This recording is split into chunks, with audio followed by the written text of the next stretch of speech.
Hello, everyone. Welcome to the the CFL Weekly Show. It's myself alongside Blake. Coach Phil and Cole are not here with us this week. How you doing, Blake? How's your week been? How did Jays are doing well. So how you been?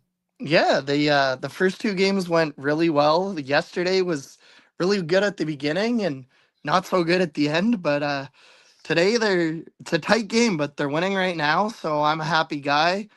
I definitely would like to see a Mariners Jays LCS, but I think that looks a lot more unlikely after today, considering that the not only the Tigers put up 9 unanswered, but the fact that they're throwing Scooble in game five, like look, I know you're only 2.5 hours. Maybe should, and they are. Like I'll admit, they're kind of my secondary team, but I wish you good luck, Seattle, in Game Five. But Yeah, yeah, no, the week overall was good. I was able to get out to the BC Lions game. I don't know if I should be saying that because I didn't go to work, but hopefully no one from work is watching. And yeah, it was a really good game. The Lions played well for I'd say like 50 minutes of that game. And then I actually did some film study this morning. And like I know you're gonna be shocked to hear that, but of that game, Nathan threw. I thought it was one really bad interception. The second one he should have never thrown. Really, both were bad interceptions. Kind of allowed Calgary back into the game. Calgary actually had the ball with a chance to tie, but I would argue that the Lions' defensive rookie of the year and probably the rookie of the year period, and it's not even close. Robert Carter made another insane interception to almost ice the game, and then Xander Horvath again broke a 35-yard run, and after that, it was kind of smooth sailing for till the end of the game. yeah. I mean, it was this week's slate of games. Obviously, Friday night was kind of a low scoring game, but the Saturday games, whew, a lot of points up in the end zones for both the Hamilton and Toronto game and the uh, BC Calgary game. But before we jump into the CFL, CJFL playoffs start this Hmm. week. U Sports are coming into the end of their season. They're week 6, week 7, week 8, depending on what conference you're in. We'll jump into some CJFL talk real quick with both the PCFC and the OFC starting their postseason, with the PFC starting their or finishing up their regular season this weekend on Sunday. We're going to basically have four playoff games played before we end up the PCF season, with all four games happening on Saturday. PFC season is ending in on Sunday. Obviously, if you don't know about the CJFL, the host conference, they're the conference champion is an automatic win into the Canadian Bowl. The other two conference champions uh, face each other for the right for the Canadian Bowl spot. So this year it's going to be the Prairie Football Conference champion is hosting, so either the OFC champion or the BCFC champion will be going on. Your Langley Rams, what a what an end of the year for them. They seem to kind of Yeah, stumble the last flush like 5 weeks. flushed this season kind of down the toilet. I didn't realize. I didn't. I've only been a huge Rams fan for the last like 5 6 years, and people might call me a fair weather fan. That's fine because I kind of started to cheer for the Rams just before they won the Canadian Bowl. I know they lost to Saskatoon in the Canadian Bowl one year. They lost to Saskatoon another year in the Canadian Bowl semifinals. And then, of course, they won the Canadian Bowl in 2021. But this is only the second time in their history, like when they were the White Rock Kahuna Rams, the Surrey Rams, like Langley Rams, whatever else, that they have missed the playoffs entirely as good old Jazz Chisholm boots a ground ball. So the Jays have runners on the corner. But yeah, no, it's only the second time they've missed the playoffs in their history. I believe the other time was 1988 That's how long it's been since they missed the playoffs, Shane. That's wild. And I mean, Yeah. you have your 6 teams or 7 teams out there. Top 4 make it. But heading into this week for the playoffs, if you guys are unaware, if you're not following myself, like 13th Man Football on Twitter or on Instagram or even the CJFL, you have the Sault Ste. Marie Cougars who won the head-to-head against the Quinte Skyhawks last week. They will be heading to Windsor for a matchup against the St. Clair Saints. The Hamilton Hurricanes head down to London for a matchup against the Beefeaters. Very much could well be another OFC championship rematch between St. Clair and London like we saw last year. And then, much like the Cougars, the Raiders are just taking a quick trip to Okanagan, and then Prince George is heading to West Shore. Should be a pretty good game. So the Hamilton-London game and the Prince George-West Shore game should be the 2 of the 4 main games. St. Clair and Okanagan should be able to run over their competition this week. I feel for Cole. I wish he was on the show to talk to him a little bit about it. But hey, playoffs is great for a rebuilding program, and for the Cougars, it's massive. First year in the OFC, they're attached to a college in Sault Ste. Marie.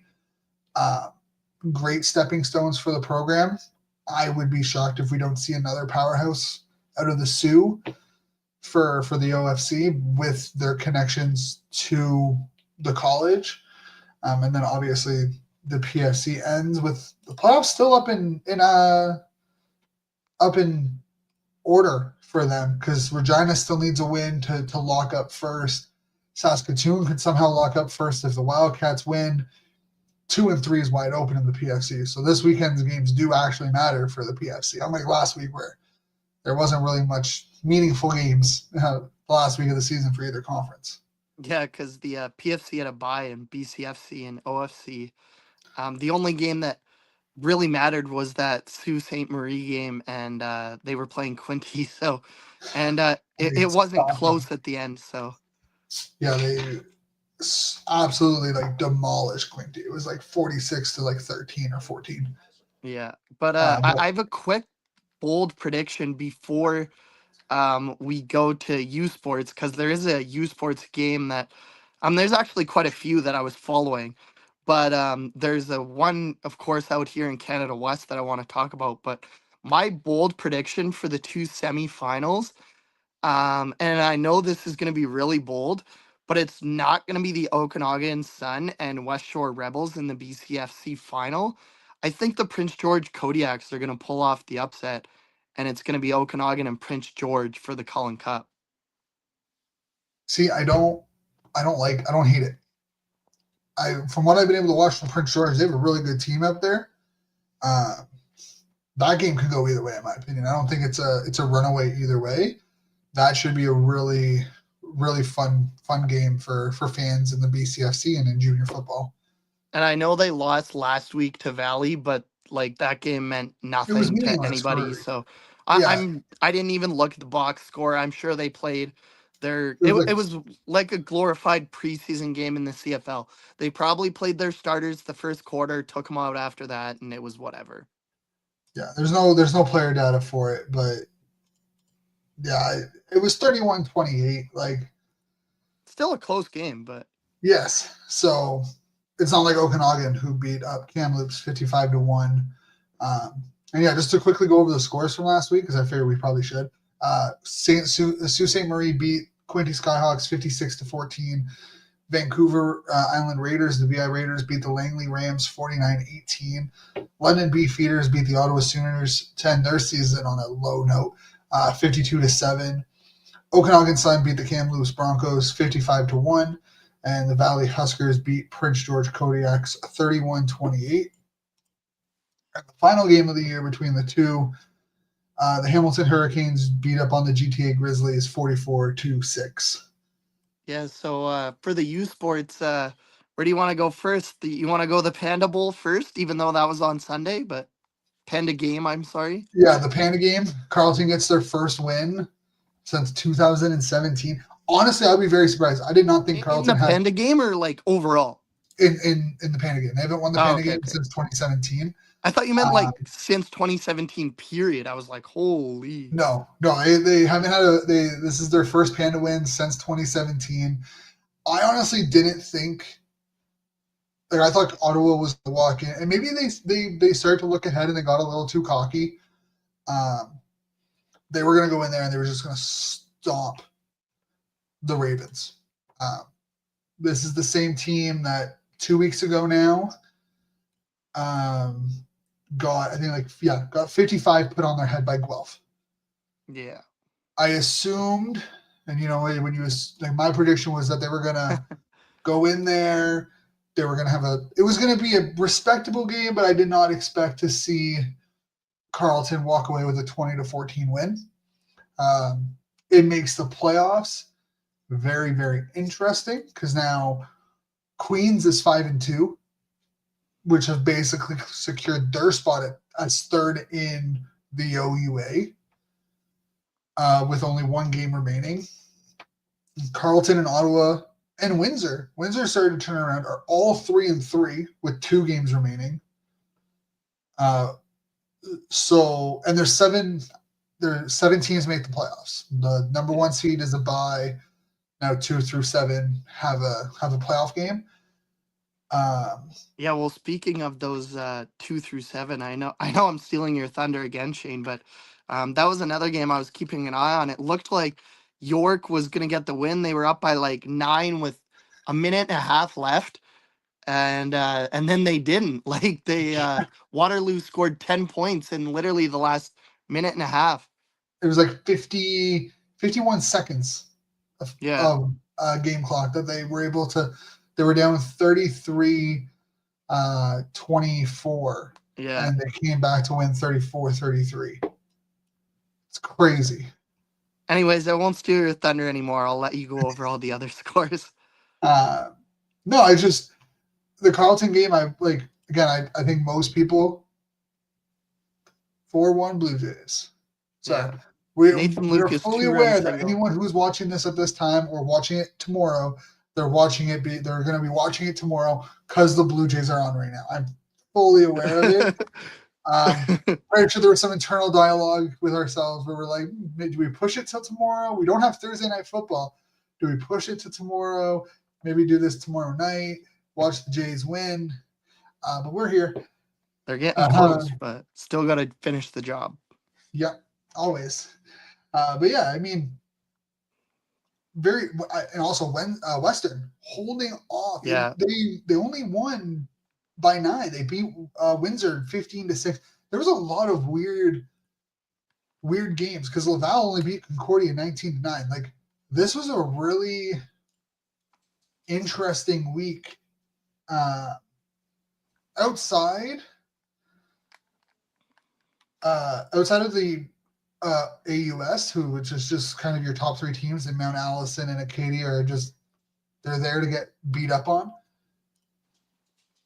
There was like Montreal gets revenge against McGill, but it's only a 4-point win, 32-28. Manitoba and UBC was hell of a game, and I'm assuming you want to talk about it. So yeah, I'll run through the other games. No, that's all good. I'll let you run through the other games. But Regina beats Calgary 18-12. Again, very close game. I thought it would be a little bit more on Regina. Saskatchewan again, 7-point win, beats Alberta 31-24. Queens beat Guelph 27-17. The biggest win all year or last week was McMaster beating up on Toronto 35-16. Mm-hmm. Which, in the grand scheme of things, is not that big of a margin. 19 points, and then obviously, I'll let you go into it. The Manitoba Bisons, who started I think 0-3 if I remember correctly, have now rallied off 3 straight wins. They beat UBC 35-31.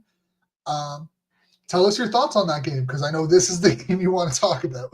Yeah, no, it was a crazy game, Shane. Like I had it. I didn't watch it on Canada West TV or anything like that, but I will give USports a little bit of props as I don't know about for you, but for me in the last 2-3 weeks or so. It seemed like, at the very least, the live scoring has gotten a lot better.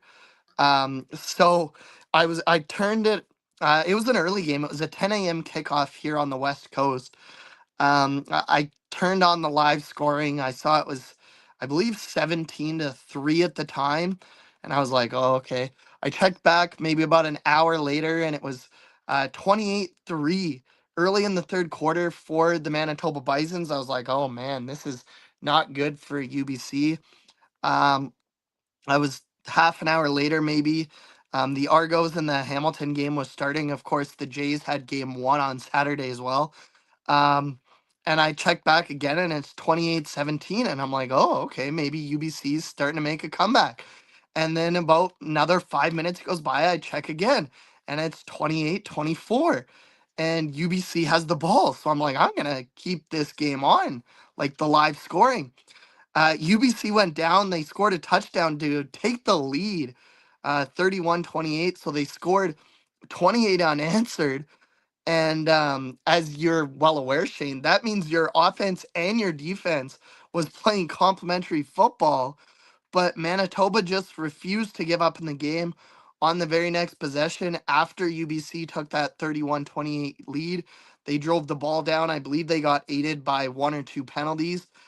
They would end up scoring to take a 35-31 lead with about 3 minutes left. UBC was driving. They were inside the Manitoba 30. And with the way the game was going, I thought UBC was going to take the lead once again and be able to possibly steal the win. But UBC's quarterback was picked off inside the 5 yard line. And after a first down stop, the UBC Thunderbirds had Manitoba 2nd and 12, I believe it was, and they gave up an 11-yard run. So it was 3rd and 1 from Manitoba's own 28. And they gambled, kind of knowing if they get the first down, they're probably going to win. If they punt it away, there's no guarantees the defense is going to get the stop. And they did get the first down. So Manitoba, they had to use all 3 downs and quite literally run the clock out. But Manitoba was able to survive with a 35-31 victory after blowing a 25-point lead. Yeah, and I mean the big difference in this game is the 16 penalties for 153 yards Mm-hmm. for UBC versus the 7 penalties and 60 yards for Manitoba. But it does again set up a very intriguing rest of the year for those division, like for Canada West, right? You have Regina and Saskatchewan are 5-1, Manitoba's 3-3, and then Calgary, UBC are 2-4, Alberta's 1-5. They all have 2 games remaining. Yeah, and sorry to cut you off, but right now, UBC, I know what it says, or at least last time I looked at it, it said Calgary was in that 4th spot. That's incorrect because UBC has a 1-point victory. So literally as close as you can come, but a 1-point victory over Calgary. So they have the head-to-head tiebreaker over the Dinos Yeah, at this I don't know moment. what's going on with you, like with the USports website, but it's not. I don't get it. It So, doesn't make a lot of but a sense. three-way tie is because you mentioned Alberta's right there. Alberta beat UBC, so a three-way tie would throw everything into flex for that final playoff spot because right now UBC has the tiebreaker, but I believe if the season finished with a three-way tie, it could possibly be the Alberta Golden Bears getting into the Can West playoffs. Yeah, and the season and tomorrow on Friday things continue. Waterloo and McMaster. In McMaster, you got Carleton going to Laurier and Western at York for the OUA, and RSCQ plays some Friday night football with the Sherbrooke Val-d'Or going to Montreal against the Caravans and Laval going against McGill. Saturday, there's no Canada West this week. All 6 teams are on a bye. Yeah, I believe I Um, saw that. I believe UBC's next game is the 18th. Yeah. So St. FX and Mount Allison, St. Mary's, Bishops, and Windsor and Ottawa. Obviously, it makes sense. It's Thanksgiving weekend. Yeah. So it makes sense that Canada West goes on a bye. You have some early games, let people go home for Thanksgiving. Because generally, I know in Ontario, most universities are on their reading week. So it makes a little sense. But yeah, that UBC game against Saskatchewan next Friday, we'll probably talk about it a little bit on the next week's show too. That's huge for them. Because if you get a loss, you have Calgary and Manitoba. So assuming, you hope that Calgary loses at that point, and then you have Regina and Alberta. And I think it finishes UBC at Regina on the Friday night on the 24th, and you have Manitoba, Saskatchewan, Alberta, Calgary. But on UBC the flip side of that, Shane, I know UBC's got 2 tough games to finish the year in Saskatchewan and Regina. But if they can even pull off one of the wins, if somehow Manitoba stumbles, they would have I believe they would have the tiebreaker with Manitoba because they split the season series 1-1, of course, but UBC's win was by a greater point differential than Manitoba's win was. Yeah, and if I remember, USports head-to-heads are very complicated the way they have it laid out, but yeah, it should go to UBC at that point. But UBC's in it. This was a game that if you want to win, you get to 3-3. You probably in the season 3-5 or 4-4. Now you almost have to upset one of the top 2 teams. Yeah, because if not, you're going to end up 2-6, and that means you also expect Calgary to have to end up 2-6, which means Alberta's more than likely going to finish 2-6. I was going to say, then you'd have to hope that Alberta finishes 1-7 almost, because then you get into 3-team tiebreakers. Yeah, but if Alberta finishes 1-7, that means Calgary has 3 wins. Like, this loss really, it was going to hurt either team, putting one team at 2-4 and the other team at 3-3. It was really going to hurt the other one. But for UBC, you feel like this is a game that, like, slipped away. You're playing against Saskatchewan and Regina. Like, you need an upset against 2 of the top teams. Arguably, most people think are 2 of the top 5 teams in the country. Yeah. It's going to be hard for UBC the next 2 games over the 3 weeks to make the postseason in Canada West. Yeah, no, for sure. And we'll see. Manitoba, with that win, arguably probably needs only one more to get in the playoffs. So they put themselves in a really good position. Obviously, Saskatchewan and Regina. I don't know if well, I guess they would because UBC and Calgary are both 2-4. So I guess they've already both clinched playoff spots. Yeah. And their magic number for clinching home playoff games for both of those schools is 1 now. So Manitoba plays Calgary coming out of their bye week, and Regina plays Alberta, and then Manitoba ends against Saskatchewan, and Alberta and Calgary end the season. So assuming Manitoba beats Calgary and lose to Saskatchewan, they end 4-4. They're almost guaranteed a playoff spot at that point. If Alberta loses out to Regina, they have to play Calgary. That game right now could end up being the deciding factor in the playoffs. Yeah, it could be a playing game. But exactly. So Canada West, a lot up to grabs. The OUA not so much. Carleton's more than likely locked in there. Ottawa's more than likely locked in there. Queens has solidified themselves as the 3rd team in the OUA. They get one more win, they will officially, but they'll need to lose their last game of the season and have Ottawa win their last 2, or Carleton. It just comes down to that 7th spot between York. A lot of teams. It's honestly due to the amount of games played. Guelph, McMaster, Guelph, Waterloo, and Toronto are basically all out. They all played 7 games. They all have 1 game left. Even if they end 3-5, they could still squeeze in because York and McMaster are 2-4 with 6 games. They could still slot in, but right now, if York or McMaster can get one win over their next two, probably a good chance.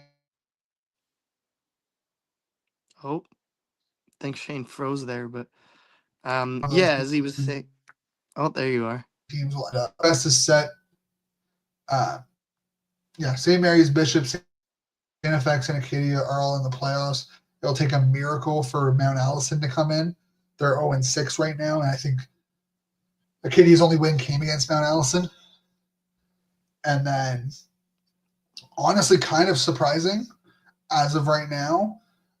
Montreal's number one in the RSCQ. Laval is number two. Sherbrooke and McGill finished off. Concordia is the odd man out in this situation at 1-5. That is, if you were to tell me at the beginning of the year that they would be 1-5, I'd call you crazy. But that's why they play the games, right? Yeah, and if that happens, Shane, like we already saw McGill beating Montreal this year, I wouldn't.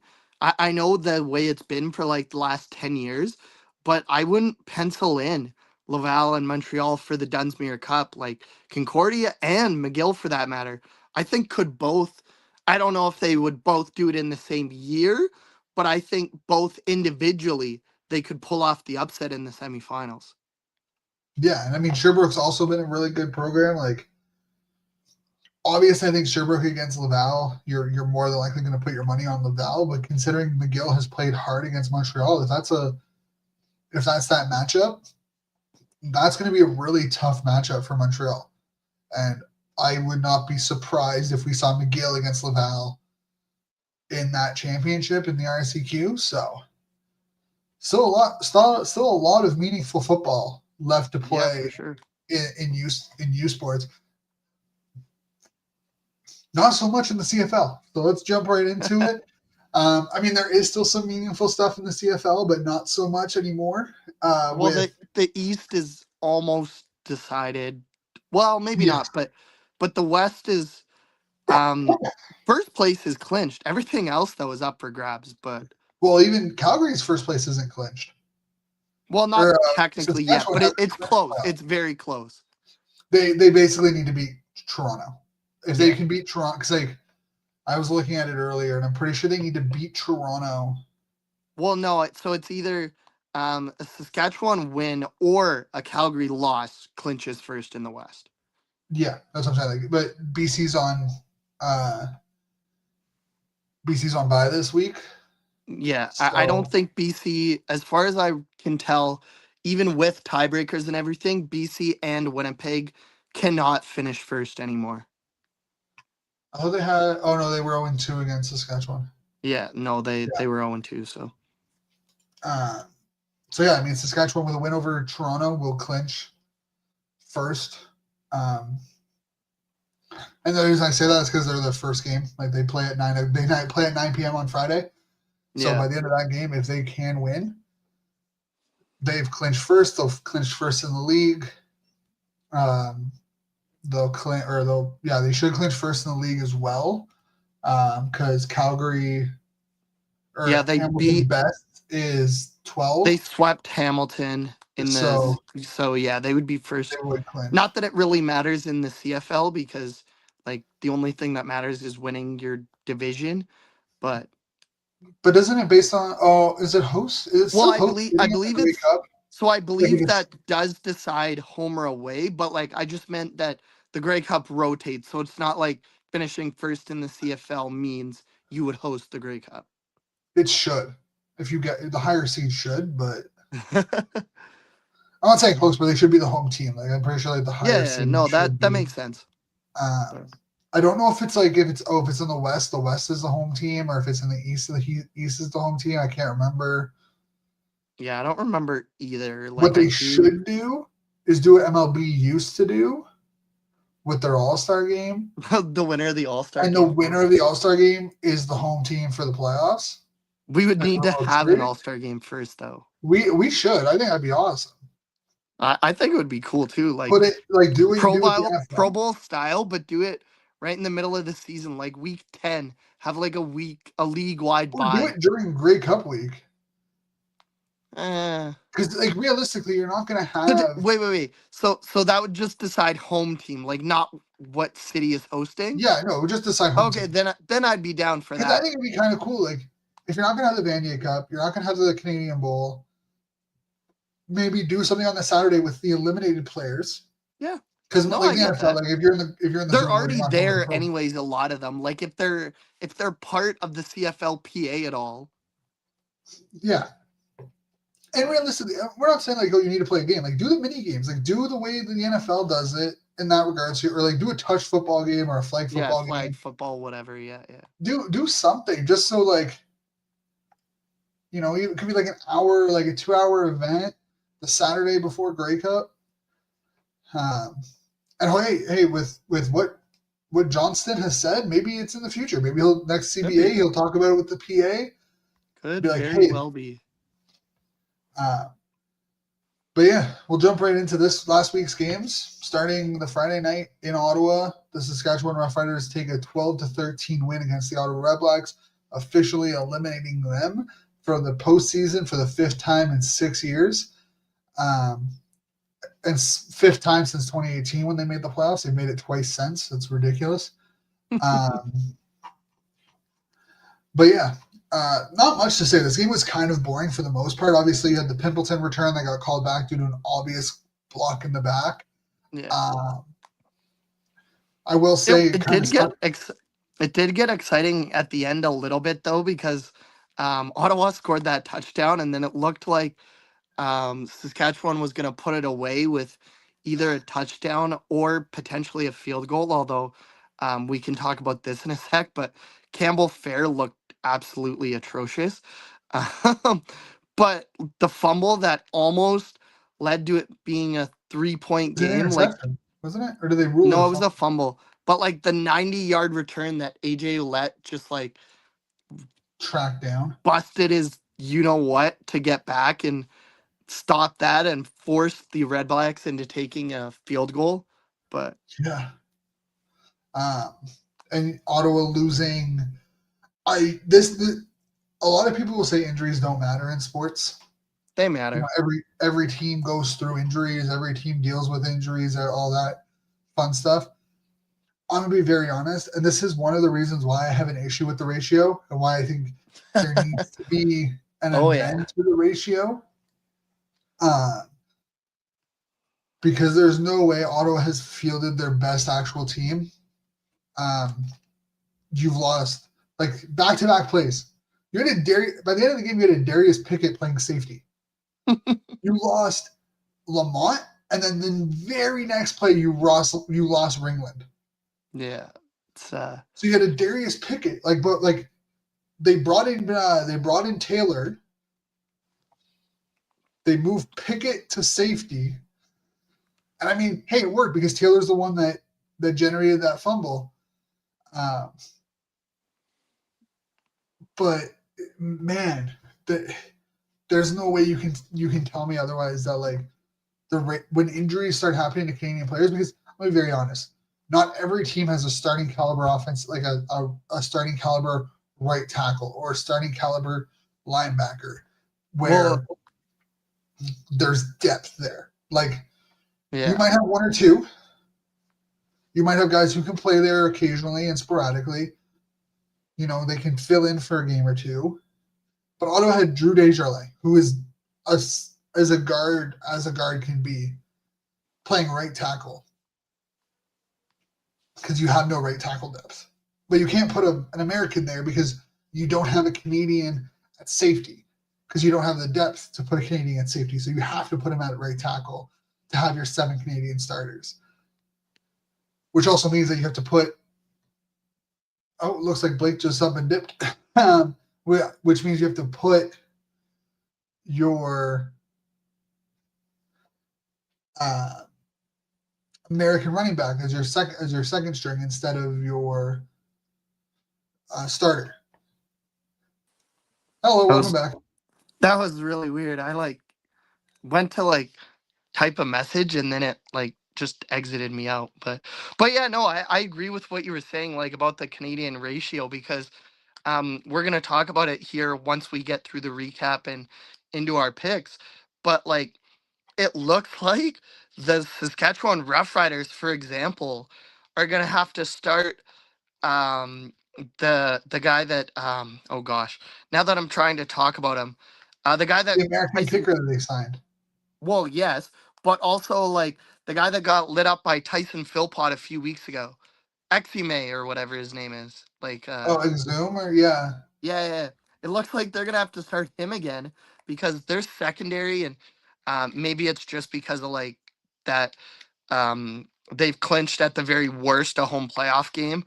But like right now, their secondary is decimated. Like they've already ruled because of course they're the Friday game, so their injury reports are out. They've already ruled Milligan out of the game. Sales is out of the game, or Sales is questionable, I believe.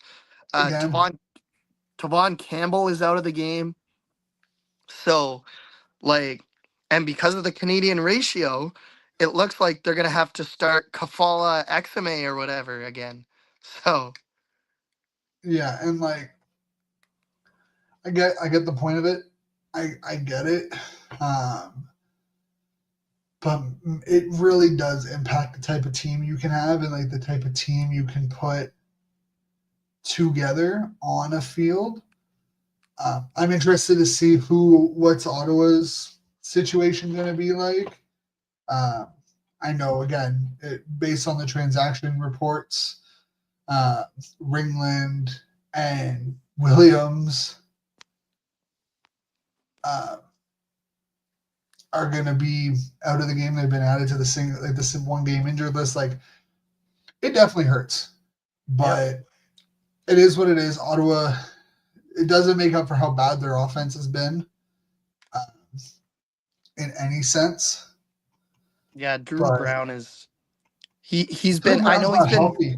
he's been hurt a lot of the year, but and again this comes down to offensive line and a lot of exterior factors, but he's been disappointing, I'd say. I mean, again, it's not all his fault, but he has not played up to the way he played before he came to Ottawa, and even the way he played last year. Like, Yeah, I mean, I think for me, it's that your offensive line isn't good enough. You have a quarterback that refuses to run the damn ball. yeah, Like he just doesn't run. It's not like it's Bo Levi where you can like he extends the plays and he'll run if he really has to. Like he just doesn't run. Like he rather I don't know how many times I've seen it where he has like 5-6 yards in front of him and then he throws it. Yeah, sure, it's 8-9 yards or it's out of bounds, but like just take the run lane and go. And you also don't have an yeah. offensive line that can sit there and just let him sit in the pocket because your right tackle isn't good enough, your left tackle isn't good enough. I don't think they Especially move on. like especially on first down. Like instead of throwing that incomplete pass that makes it 2nd and 10, like you said, take that 6 yard gain, make it 2nd and 4, and it's a lot more manageable. Exactly. And like I don't necessarily think Crum's a better quarterback, but he's harder to game plan against Yep. No, I because of his 100% running. agree with that. And also his willingness to take hits. And like he's mentioned it, he's talked about it how he's like he feels much safer just taking a hit than trying to slide and avoid a hit. Um, but personally, like I don't know what you do at Ask quarterback. Nick Arbuckle how that went, but When you're built like him, he's like 6'4", and he's built like a machine. Like he probably could play tight end. yeah. So he can take the hits.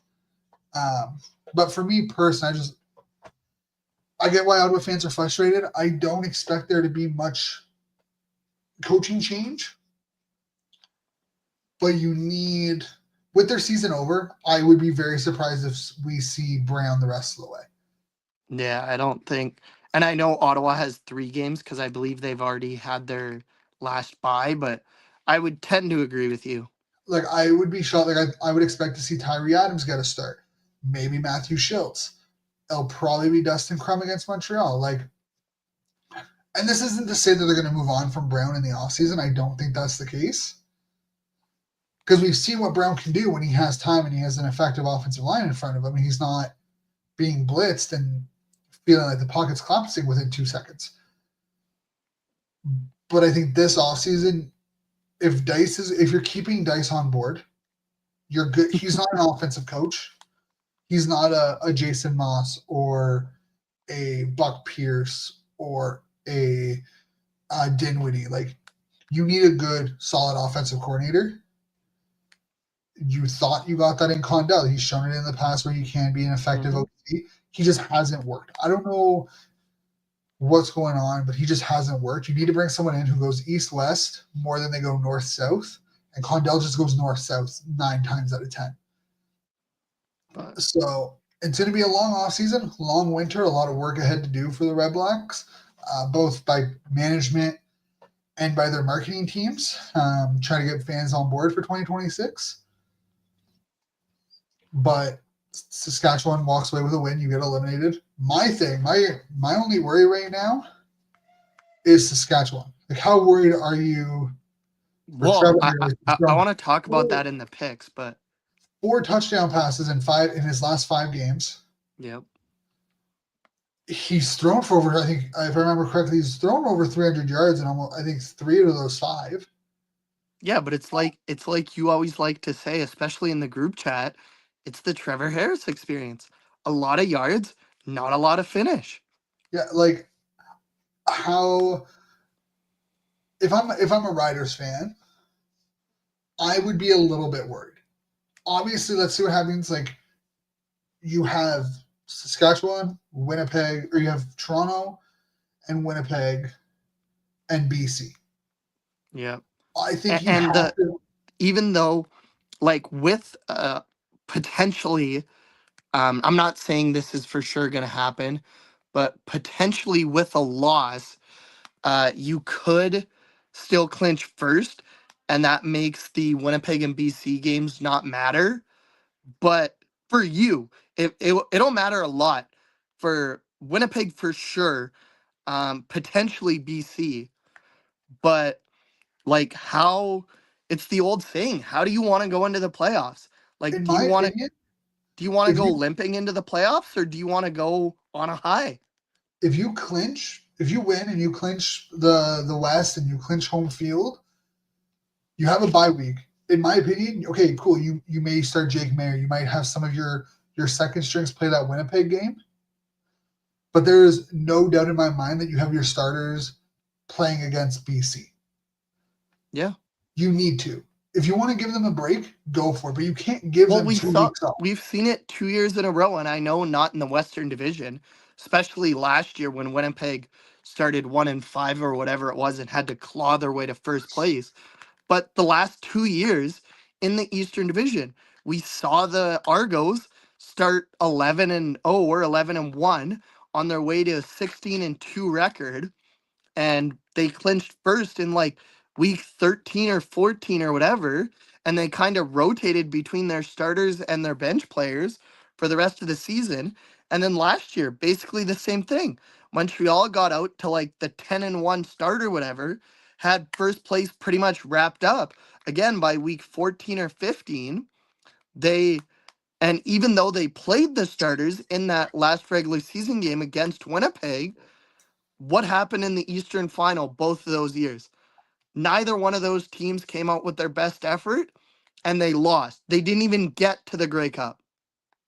Yeah, like, again, if you want to rest them, if you clinch the playoffs and you want to rest your starters, do it next week against Winnipeg. You're on the road. Hey, whoa. Calm down, Shane. Calm down. I'm just saying, if from a Rough Riders perspective, you No, that's just my BC bias talking. But like you rest them against Winnipeg. You're on the road. Keep them at home. Just be like, yeah, if you want to come, sure, but if not, you can stay at home, relax, recuperate, rest, have fun with it. Basically, give them like a mini bye week. Let your second string guys, especially Jake Mayer. Like, I think Pete, like, you need to give Jake Mayer just a full game. Be like, you are the quarterback unless you get hurt. No matter how bad you perform, you're the quarterback for this game. Like, this is you give him the full week.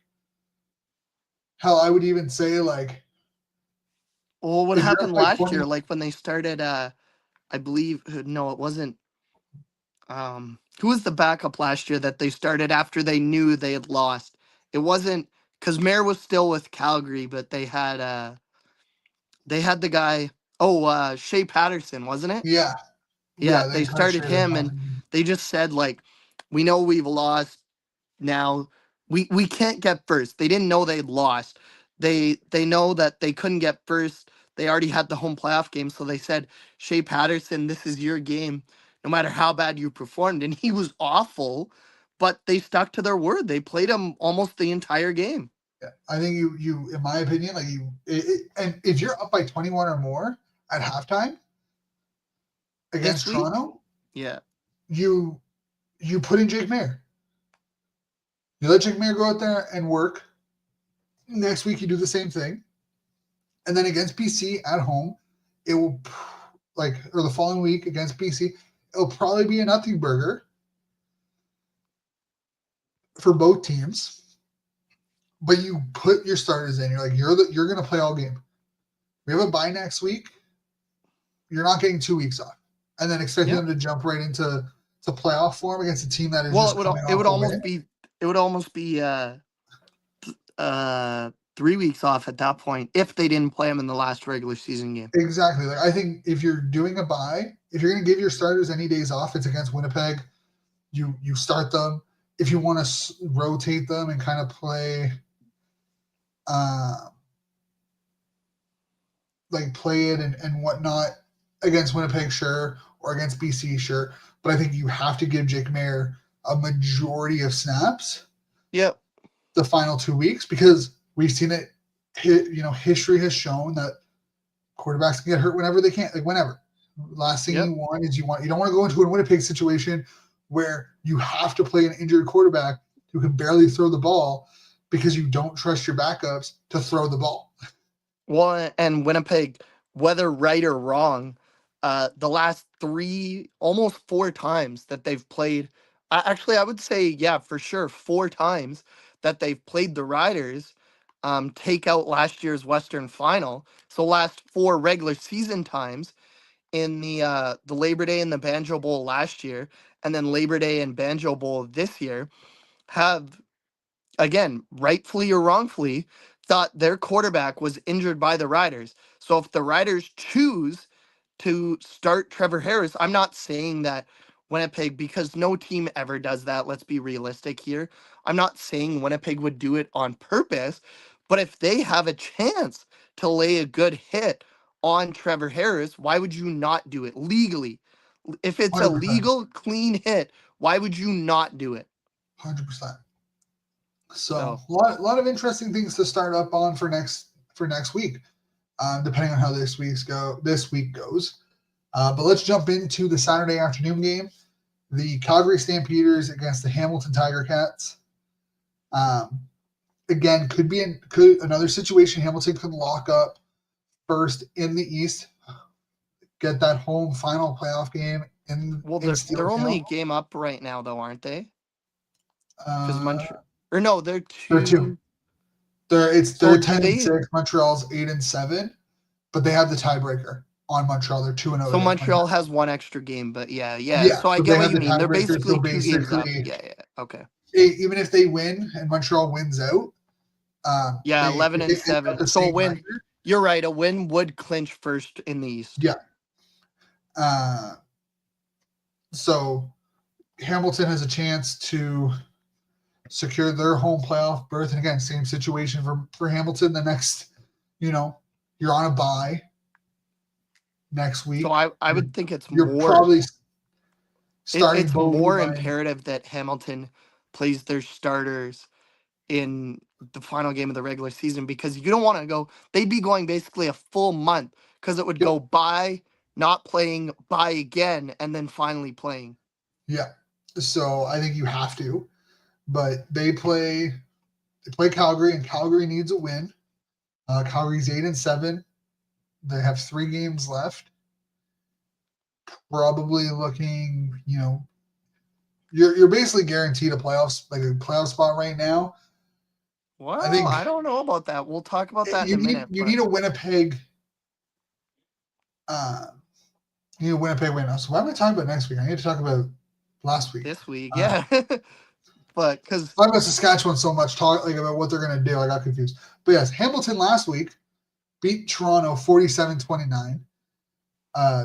again, And kind of just it really was never close, other than maybe 5 minutes in the third quarter. yeah, and it seemed like they were trying to mount a comeback, but another dominating performance by that offense. I don't really have much to say about it. It's what I expected Hamilton to do. If you want to be a top team in the league, these are games you need to win. They improved to 6-1 against the division, which is good for their potential to get to a Grey Cup. But exactly.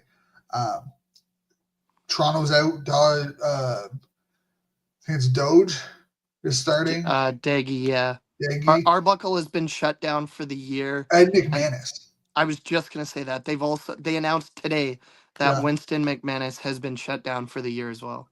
So we'll see what goes. Like, I mean, they play Saskatchewan on Friday. We'll see what happens. But again, not much to say on this one. Hamilton won the game they should have won.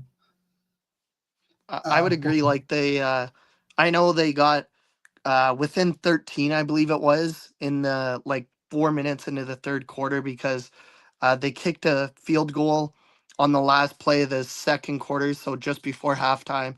They kicked another one, and then they got an interception that led to a touchdown. So it was 32-19. But before that point, with 2 minutes left in the second quarter, it was 32-6 for Hamilton. Lawler had, I believe, 2 touchdowns at that point already. The game was really over. I know at 32-19, maybe Toronto could have mounted a comeback, but I think Hamilton responded with a touchdown right after that. And as soon as they did that, the game was 100% over. Yeah. And again, Hamilton, this is a game Hamilton needs to win if you want to be a contender. There's no doubt about it. And then the final game of last week of Week 18, the Calgary Stampeders heading to the BC Lions and got thumped by 14. BC wins 38-24, puts themselves in a very good spot in their final 2 games of the regular season to not only to have a playoff game because they've already clinched, but to host a playoff game. Yep. They very, very good opportunity now. It's your about takeaways? 50 Calgary, so that loss is really detrimental to Calgary, because they need to win and they need to get help to get a home playoff game. It's about 50-50 for the West semifinal to be either at BC Place or in Winnipeg. Yeah, and I mean, again, it's one of those things. BC is 4-4 against the division. Calgary 6-3, but 2 of their losses have come to BC. Winnipeg is 3-5. Winnipeg plays their division. I think all of Winnipeg's games are against. Oh, they have 1 game against. They end the season against Montreal. So, and Edmonton's not out of it. So No, exactly. So we're gonna talk about that here in a minute, but I have nothing to say. I mean, four touchdowns. I mean, you were mentioning, Nathan Rourke's interceptions weren't great, but I mean, 400 yards, 4 touchdowns. Take the good with the bad sometimes. I really, again, as I said at the beginning of the show, we don't have to go into this game too much. The first one, I thought maybe one of the receivers fell. And then when I was doing film study earlier today, I looked at it. Barry Hill was on the right. I believe maybe Katoy was on the left, and he literally threw the first interception to Anthony Johnson. So I'm not sure if maybe there was miscommunication there or what it was. But the second one, Nathan should have just taken the sack. I know you're on the fringe of field goal range at that point, so maybe you don't want to take the sack, try and get the 3 points and put it back to a 3-score game. But at that time of the game, you're up 14 already. There was about 7 minutes left. Even if you take the sack, punt it, and you either pin them deep or you get the single point, which the single point obviously wouldn't have been ideal, because even though it makes it a 15-point game at that time, Calgary would have started at the 40. But if you pin them deep, you're forcing Calgary to drive, and that even if they drive all the way down the field and score a touchdown, which is what they ended up doing anyways, there's that much more time off the clock that Calgary doesn't have to potentially get the ball back. Yeah, and I mean, Keon Hatcher, 112 yards on 7 receptions on 10 targets. Justin McKinnis was not a factor in this game at all. I mean, he had 1 touchdown, but he had 61 yards on only 2 receptions on 3 targets. So yeah, clearly, Calgary was paying a little bit more of a focus to him, leaving Keon and Katoy a little bit open. But yeah, no, it was James Butler had a rare because I believe, and I know you're able to pull this up easier than I am. I believe he still leads the CFL in rushing yards. He had a rare off night, kind of. I believe he finished with like 45 yards rushing. 42. Yeah, 42 yards rushing. Actually, that's right, because him and Horvath ended up with the same amount of rushing yards. And he's Um, third. but Dedrick Mills is first, and AJ Ouellette is second. okay, so that performance dropped him down to first because I believe, or third. I believe he was first going into the week. But Yeah, yeah, he's no, it was. 17 yards behind first and 7 yards behind second. So But yeah, he still managed to contribute to the offense because he had, I believe it was 6 receptions on 7 targets for almost 100 yards receiving. So 97 yards. overall, he had basically 150 yards all purpose. He was still able to contribute. So I thought that was a really good sign for the Lions.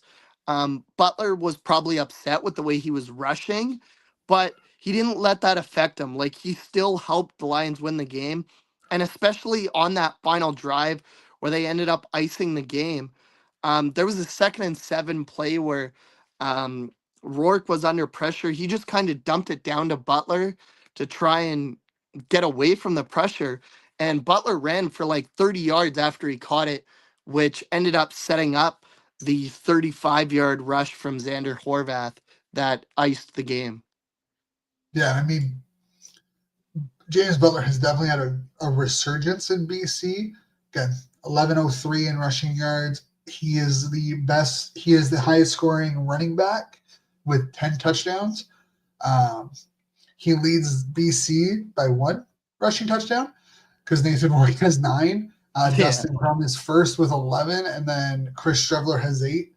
Justin Rankin, AJ Ouellette, and Dedrick Mills all have 8 as well. So 3 of those spots are filled up by um,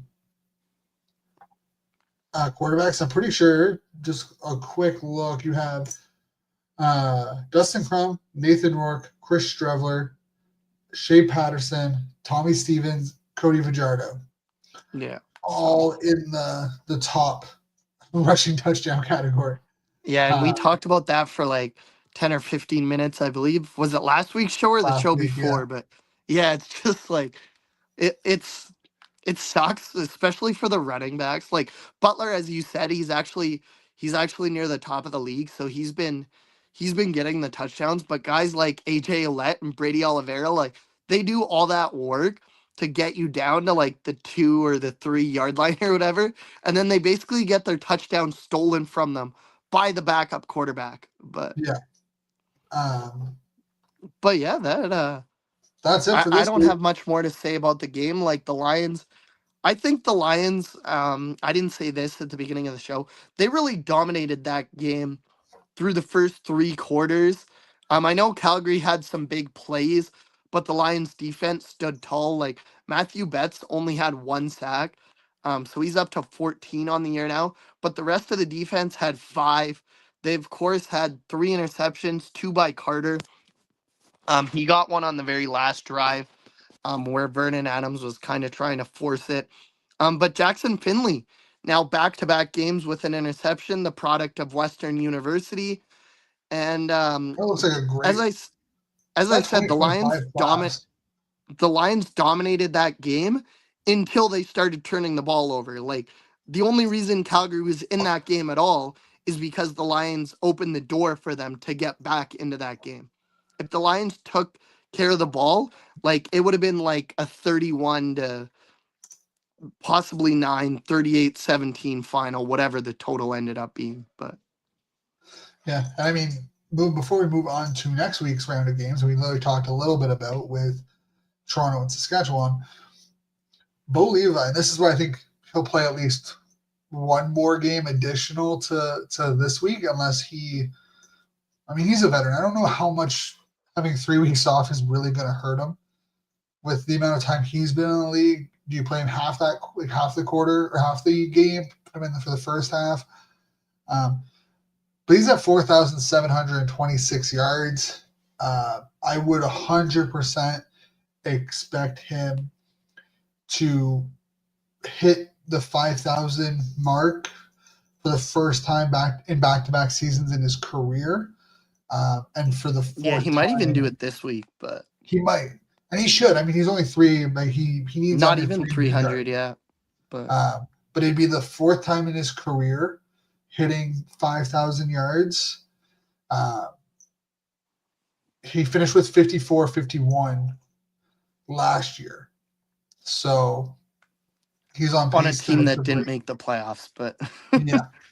He already had, hey, here's the thing. He has 32 touchdowns this year.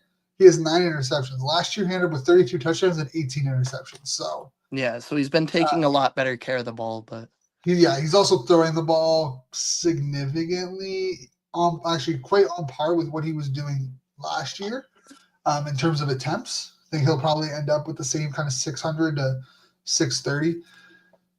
But that's a nice little milestone to see for this week. But we'll jump into it. We talked a little bit about Toronto, Saskatchewan. Do you have anything else to add for that no, I Toronto, think Saskatchewan game? yeah, I do. So I thought you were gonna say about last week's games. See, this is why I need to let you finish. But um, Yes. no, like I think, and I know this is gonna surprise you. This is probably gonna surprise our viewers and listeners as well. But are we gonna start like making picks right now, or Yeah. We'll yeah? talk about the game, Uh, make our picks, and then move on to the yeah, next. I'm actually, and this is the make or break week. Like Cole sent in his picks already. He went with Saskatchewan and Montreal.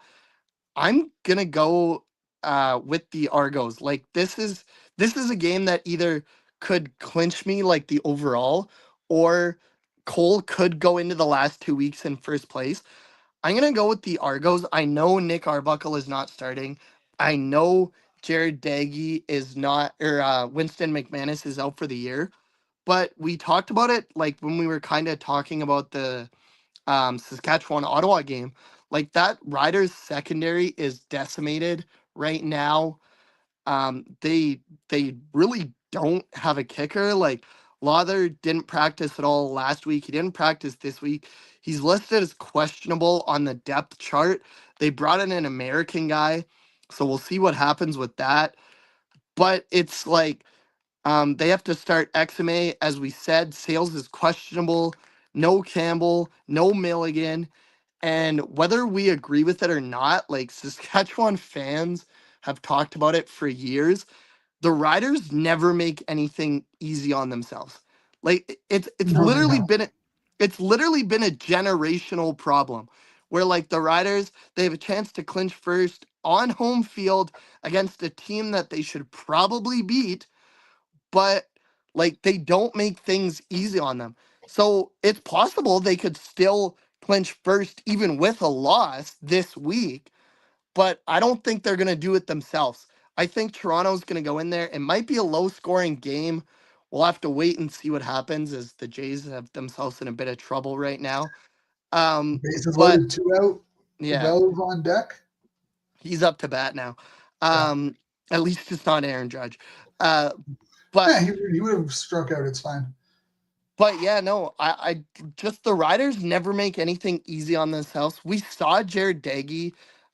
He looked a lot worse last week in his performance, but oh, and the Jays got out of it. So they're 1 inning away. Um, 3 outs, boys. 3 outs. but yeah, no. I won't be distracted for hopefully the rest of the show. But yeah, like I have it Jared on my Daggy, phone. Don't worry. we saw him come in against the Elks. And I know it was only one drive, but he still led a game-winning drive. Like he got the Argos into field goal range at that time, kind of saved their playoff hopes. Of course, they've since been eliminated from playoff contention. But like the Argos, it's that old saying where the Argos have pride to play for now and they have jobs to play for. Like nobody is safe. I would even argue, I know Dinwiddie has won 2 Grey Cups in 3 years, but with the way he's treated the media, with the way he's treated his own team this year, I would argue that he's not safe. Even if it's a low scoring game, like if it comes down to a kick, I have no faith in whoever Saskatchewan sends out to make that kick. So I think the Argos are going to make Riders fans wait at least 24 hours to clinch first place. Well, I'm going to be a lot nicer to the Rough Riders here. I will say for last week, we all went 3-0. We all picked the same 3 teams. They all won. So we all went 3-0, which brings our season total. I am 37-32. Cole is 41-28. Blake is 43-26, and Coach is 36-33. So 3 weeks left in the year.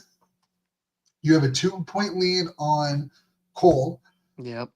There is a 6-point lead on myself and a 7-point lead on Coach. So myself and Coach are basically eliminated from top.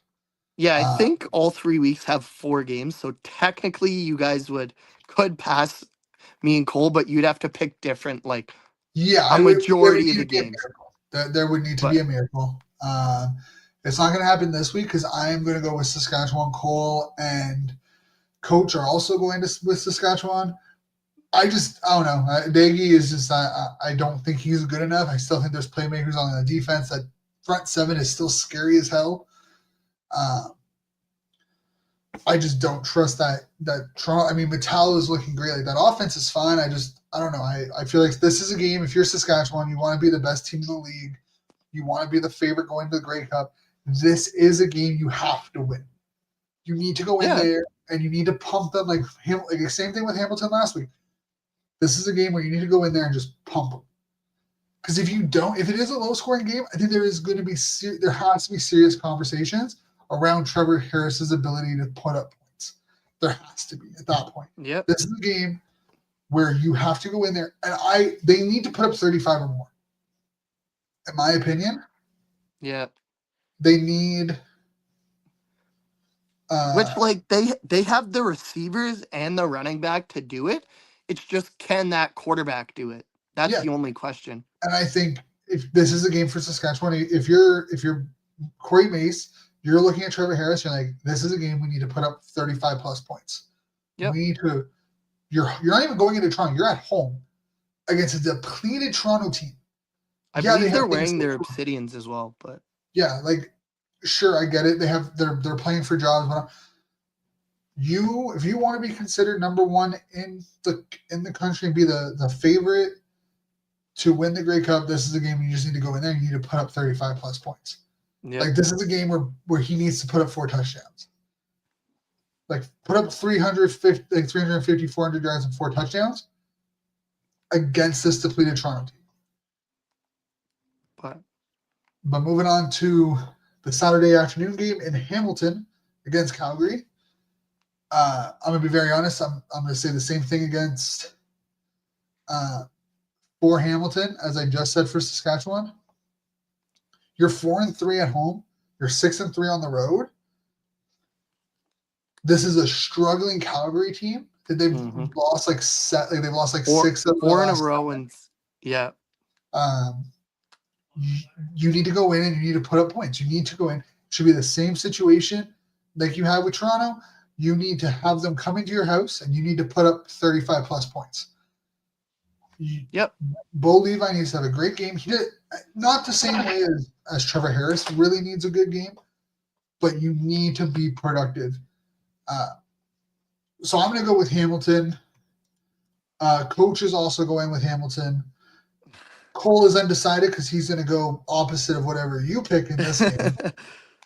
Which is why I said that. if Hamilton is serious about about being a Grey Cup contender, they need to put belt to ass. Like this is just the same thing with Saskatchewan. Belt to ass this week. Yeah. I'm So gonna say it right now. Montreal against Ottawa needs to put belt to ass. There's just no other way around it. yep. No, that's why I said before the first game that Cole and I have basically decided that this is the make or break week. Like either I'm gonna almost clinch first, or Cole's gonna be ahead of me going into the last 2 weeks. I am also gonna go with Hamilton. Like I don't. I've said it. I said it even last week. Like you guys know, especially from last year, how much I love VA, but for whatever reason, when the calendar turns to September, like October, even November, he's not the same VA anymore. And it's not just VA because I know they put up 24 points last week, but again, we talked about 15 of those points were because the Lions really helped them. It's like they have that big playability. They had a 50-yard play to Damian Alfred. They had like another 45-yard play to Eric Brooks. But on both of those drives, they didn't finish. They only got field goals. And we say time and time again how in the CFL, field goals does not win you games. You have to score touchdowns. 100%, you have to score touchdowns. Field goals will not win you the game. I think Hamilton, um, they they're a bit hit and miss, especially the last like 3-4 weeks. But with a chance to clinch first against a struggling uh, Calgary defense, Bo Levi Mitchell within reach of that 5,000-yard mark again, I think he's gonna do it. And Hamilton, like last week, maybe it gets a little bit close at the end, but Hamilton wins the game. Oh, we lost Shane there, so hopefully we get him back. But yeah, no, I think that Hamilton wins the game. I think again, Calgary, like they have big play ability, but whether or not they can make the big play is to be seen. Make the big play count, I should say, is kind of to be seen, and we'll just see what happens. The second game on Saturday is the Winnipeg Blue Bombers and the Edmonton Elks. This has turned into a huge game in the Western Division. The Edmonton Elks are not yet eliminated from playoff contention. The Winnipeg Blue Bombers are, of course, fighting with the BC Lions and technically the Calgary Stampeders for second place in the Western Division. But if the Stampeders do not win, as I predict on Saturday earlier, that'll put their chances at second a lot worse. I know Coach has gone with Edmonton in this game. I, of course, don't know who Shane's going to go with. Cole, again, said he's going to go opposite and me in this game. This is a tough pick for me.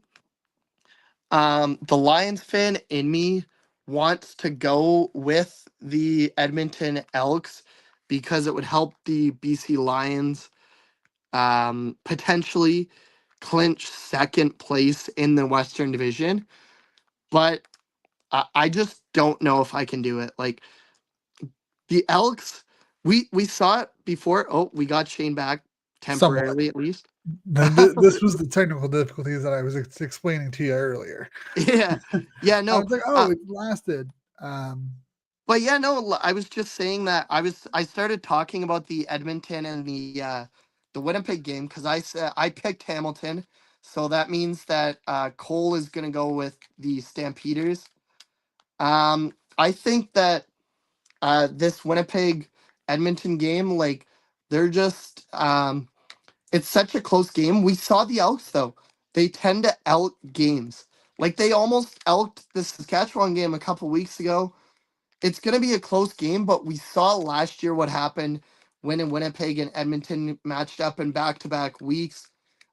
With Winnipeg having a chance to, with Winnipeg having a chance to eliminate Edmonton, Edmonton really having a chance to get back in the playoff race last year. it happened a little bit earlier than we expected, but I just think that Winnipeg is going to do enough. I don't like saying that because it means that potentially the Lions might not get second because Winnipeg has Saskatchewan, who could potentially be playing for nothing, and then Montreal, who could also be playing for nothing to end the regular season. And we know a tie for second doesn't do the Lions any good. But I think Winnipeg is going to be able to get this win against the Elks on Saturday. And the last game of the week is, of course, the Montreal Alouettes against the Ottawa Redblacks. The Montreal Alouettes could potentially have nothing to play for if Hamilton, as we kind of predict, win that game on Saturday. However, it's the Ottawa Redblacks, and they can't get out of their own way this year. I think Montreal, especially with it being Thanksgiving Day game in Montreal, I think they absolutely trounced the Red Blacks on Monday. Yeah, sorry about So, that. yeah, no, it's all good. I was just saying I picked Winnipeg in that late Saturday game because I just think that they're gonna do enough. The Elks, we even saw it a couple weeks ago. Like they've obviously been better with Cody Fajardo, but they tend to elk games away, and I think they're gonna do it again this week. And the Montreal Ottawa game, even though Montreal might not have anything to play for standings wise, it is still the Thanksgiving Day game in Montreal. They're gonna get amped up for that, and I think Montreal is gonna destroy Ottawa.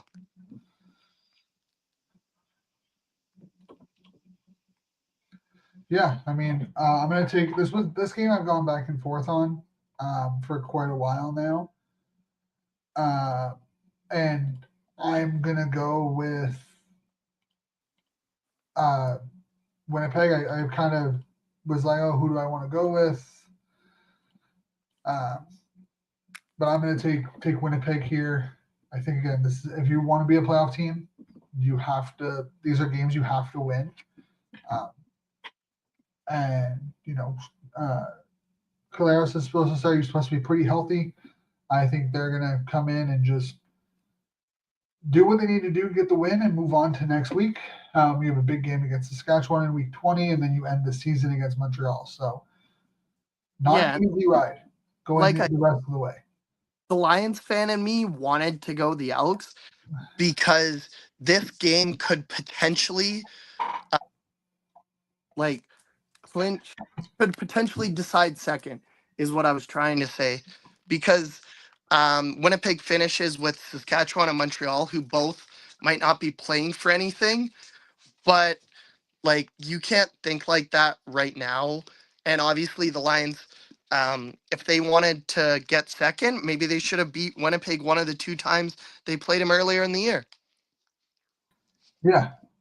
And then obviously, so I don't really have much else to say about that. That's going to be, again, you're taking Winnipeg, which means Cole is taking Edmonton and Coach is taking Edmonton. So could be a very interesting week. Uh, could put some distance between myself and Coach here too, which is going to be nice. Could catch up to Cole this week because we have 3 different games. But Turn that 5-game lead into a 2-game lead the last 2 weeks of the year, if we're not careful. But yeah, I have exactly. Montreal again. I think this is a game for Montreal. You need to go in. You're hosting, and then you're visiting next week. You need to put belt ass this week. This is a game you have to win. There's no doubt about it. So I have Montreal. Coach has Montreal, and Cole has Montreal, and I'm pretty sure you said you were also going Montreal. I did, yeah. So, do you have anything to add for this game? No, I just kind of talked when you were having your visual difficulties and whatever. I just said that even though they might not have anything to play for in the standings, it means a lot to the Alouettes and their fans, like that whole Thanksgiving Day game and all that type of stuff. So they're going to want to show out for their fans, whether or not Hamilton wins the game on Saturday or not. And it is their final home game. Yeah. So and they're 3-5 at home. So you're gonna want to end. You're 5-2 on the road. So great, you've been able to get some road wins, but you haven't really been able to give your home teams much to cheer about this year. So hopefully you can go in and get that final win before being on, because I think they have 3 games left and 2 of them are on the road. Obviously, once against Ottawa and 1 against Winnipeg. You want to send your home fans happy the final 2 weeks of the season. So I think maybe it's a big game. Maybe the Lions fan in me, and I know this is unlikely, but because they're going to host the Eastern semifinal, assuming Hamilton clinches first. But maybe Montreal wants revenge for what happened last year in the last game of the regular season. So they'll want to beat Winnipeg in the last game of the regular season this year, hopefully. But maybe it'll be interesting. So 2 outs. 2 outs left, or 1 out left. One out left. They got 2 outs now, but 1 out with 1 on third. Judge is up to bat, but the Jays are up 4, so I'm feeling pretty comfortable with that. So yeah. So if you guys are watching the game after listening to this, I hope you enjoyed it. Bellinger's on deck. Stanton's in the hole.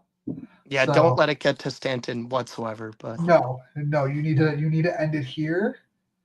One of the next 2, no matter what. But yeah, because if Stanton gets up, he's the tying run. But Bellinger's 0-4, so plenty. 0-2. We'll wait to see what happens here, and then we'll end the show. Yeah. 0-2. I'm on a bit of a delay here as well, so now I saw the swing and miss, but I'm just watching it on the MLB app. I'm just watching the little pitch. So we'll see what happens here. Hoffman against Judge. Back-to-back swing. And a ball into the dirt. Back-to-back. Hey, two swinging strikes. I would love to see Judge being the final out on this season for the Yankees. If he goes out swinging, so sweet. The crash out next week or tomorrow for Yankee fans. I guarantee that Boone gets fired before the weekend. Yeah, like even though they won yesterday, so it's not as bad as a sweep. I bet Boone still gets fired. Oh, and off the wall. So 5-2. So here you go. Bellinger, who's 0-4 on deck. So yeah, like you were saying, Shane, it comes down to this: either you get this guy, or Stanton is the potential tying run. Yeah. But as my dog tries to love me too much, but. All right. Well, thank you all for listening. For everyone who's joined us today, if you're listening to this later, thank you all. Remember to hit that like, subscribe button. Make sure you hit notifications so you don't miss an episode, and share it with your friends who like the content. We'll catch you here next week. Hopefully, it's a full crew next Wednesday. Hopefully, but yeah. Thanks for joining, and we'll talk to you in week 20. 2 weeks left before the playoffs, Cole Shane. 2 months left. 2 months left until the off season. I know. Don't remind me. But it's gonna be crazy. It's 0-2. All right. Joy, we'll talk to you guys later.